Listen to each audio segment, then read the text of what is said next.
मैं देख रहा था ये सवाल पूछा गया, ये बच्चों से छोड़िए शिक्षकों से नहीं हो पा रहा सवाल, एक ये सवाल पूछा गया। और ऐसा सवाल आपने देखा CHSL में भी पूछा गया, अंडे वाला सवाल, और बिल्कुल सेम सवाल था। सवाल कह रहा है कि चुनाव में 2 मतदाताओं ने भाग लिया, जिसमें एक आतिशी थी, एक अरविंद केजरीवाल थे। Y% मतदाताओं ने मत नहीं डाला, 10% मत अवैध घोषित हो गए। जीतने वाले उम्मीदवार को कुल वैध मतों का 59.375% मिला, तब वह 2484 वोटों से जीत गया। यदि कुल मतों की संख्या 16,000 थी, तो देखिए अब इसमें क्या है, वाई पूछ लिया। 16,000 में पहले Y% कम है, फिर 10% कम है, फिर कुछ परसेंट है उसका, वो क्या है 2484। तो आपको नहीं लगता कि ये सवाल सक्सेसिव का है?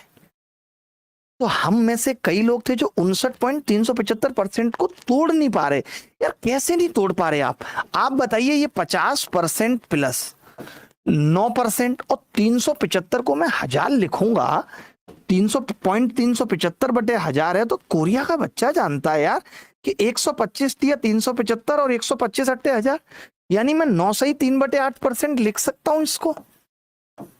आपने कहा फ्रैक्शन बनाएंगे तो ये हाफ हो जाएगा, और 9 अट्टे 72 और 3 75/8, और हमने 100 से भाग के इसका फ्रैक्शन बना दिया, तो ये 3/32 हो गया।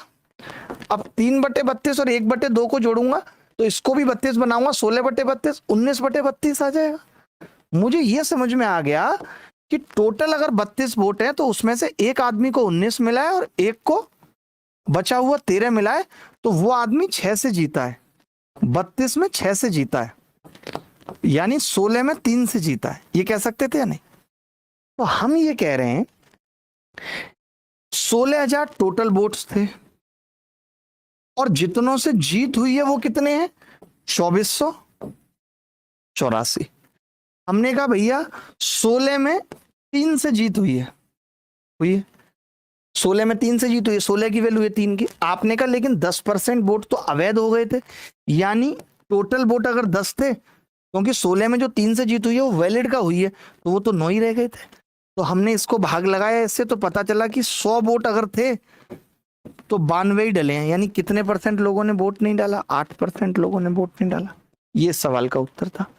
तो क्या इस सवाल को हम ऐसे कर सकते थे या नहीं?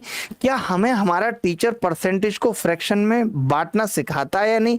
क्या हमारा टीचर हमें सक्सेसिव बताता है या नहीं? जब बताता है तो हम पेपर में नहीं लगा पाए, सोचिए। और ये 3 सवाल एक ही शिफ्ट में